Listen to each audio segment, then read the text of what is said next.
학교에서는 저렇게 변하지 않으니까 정말 똑똑한 아이들은 아예 선진국 교육을 받겠다라고 해서 가는 경우가 많았어요. 그래서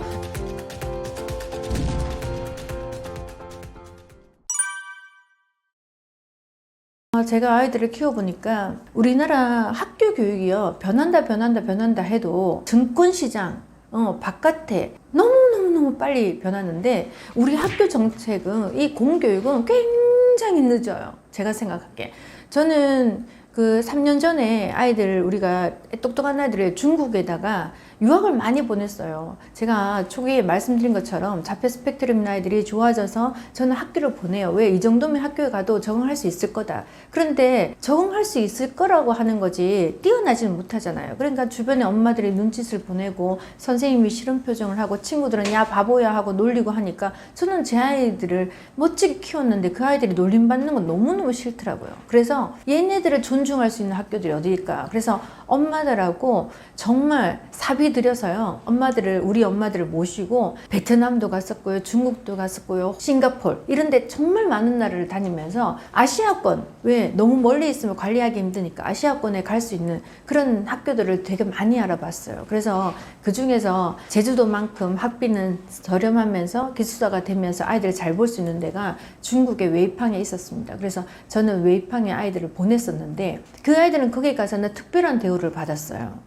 굉장히 뛰어난 애고 한국 애들은 천재라고 했어요. 거기서는 교장선생님이 저한테 매번 감사하다 그랬거든요. 근데 우리나라의 학교에 보냈더니 천덕꾸러기고 왜 이런 아이를 학교 보냈냐 그러고 한 해 유예하라 그러고, 저는 그런 거를 막 말하는 이 사회가 싫었어요. 그래서 똑똑하게 키워놨더니 한국에서 너무 천대받아서 제가 외국으로 많이 보냈고, 반면에 수준이 또 너무 뛰어나게 키운 아이들을 또 학교로 보냈더니 걔네들은 이미 벌써 계산이 다 되고 글자를 어릴 때 학교 가기 전에 뭐 5,000권씩 10,000권씩 책을 읽었는데, 한국 학교에서 1학년 들어가면 아실지 모르겠지만 아직까지 예쁜 글자 쓰기, 기억, 니은, 가나다라를 가르치고 있습니다. 그러니까 이 친구들은 내가 책 읽었는 게 벌써 5,000권, 7,000권.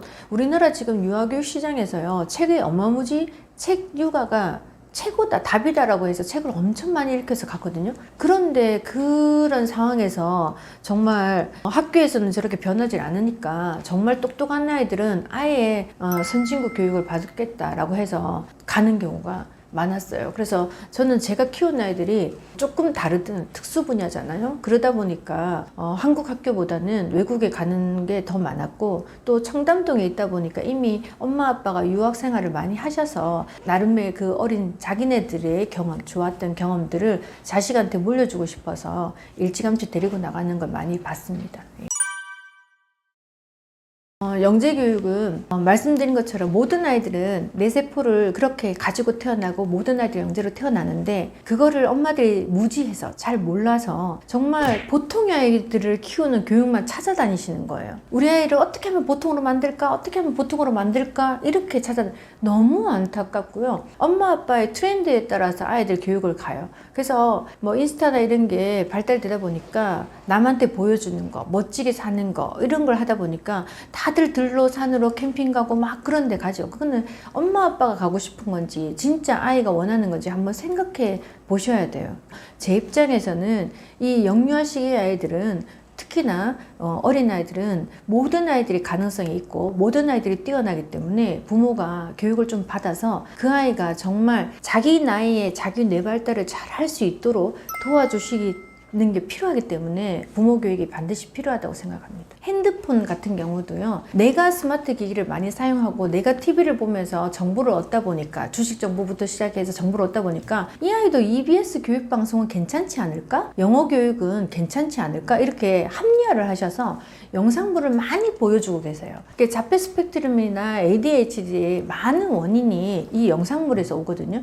몇십 년 전만 하더라도 우리나라가 자폐 스펙트럼이라는 ADHD라든지 ADHD라는 이런 단어를 거의 쓰지 않았어요. 그냥 어릴 옛날에는 소아마비 주사 안 맞아서 소아마비 걸린 아이들, 우리가 뭐 옛날에는 폐결핵, 뭐 검진을 잘 못 받아서 그런 사람들은 많았지만 요즘처럼 이상한 증세, 정말 팝콘 브레인, 자극적이지 않으면 안 되는 이런 것들을 엄마들이 많이 되어 있는데 그것 때문에 아이들이 문제가 많이 생기는 거거든요. 근데 내가 그게 필요하고 내가 이용을 하다 보니까 아이도 그럴 거라고 생각하시고 아이한테 주는데, 엄마 아빠는 더 이상 크지 않고요. 엄마 아빠의 뇌는 더 이상 자라질 않아요. 근데 성장기 아이들은 뇌세포가 확장이 되고요. 시냅스가 막 만들어지고요. 그 시냅스를 이용해서 다양하게 그물망이 쫙 만들어져야 학교 가도 지능이 좋아서요. 공부하는데 엄청 빨리 해요. 그리고 노는 시간도 많아져요. 왜? 빨리 학습을 하니까. 숙제도 빨리 끝내니까. 그러니까 자유시간이 굉장히 많아져요. 똑똑하다는 건 반면에 자유와 연관이 되는 거거든요. 그러니까 엄마 아빠가 지금 누리는 그 자유를 주고 싶다면 이 어린 시기에는 그 아이들이 성장해야 되는 걸 꼭 골고루 잘 성장시키고 나서 엄마 아빠의 지금의 여유를 주셔야 돼요. 엄마 아빠는 지금은요 50대가 되셨잖아요. 그죠? 예, 그러니까 그 아이도 그 시간대에 지금 엄마 아빠보다 훨씬 더 여유롭고 자유로운 시간을 가질 수 있도록 지금은 조금 도와주셔야 된다고 생각합니다.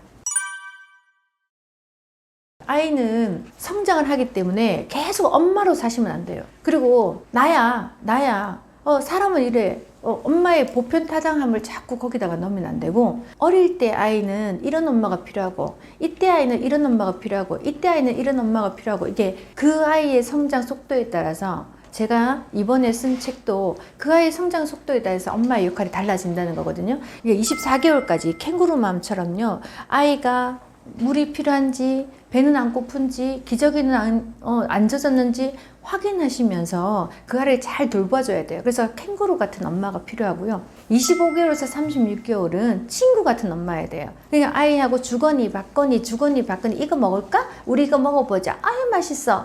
맛있지? 나도 하나 줘, 너도 하나 줘. 그러면서 그 아이가 엄마한테 필요한 거는 친구 같은, 그 아이가 야! 그러면 왜?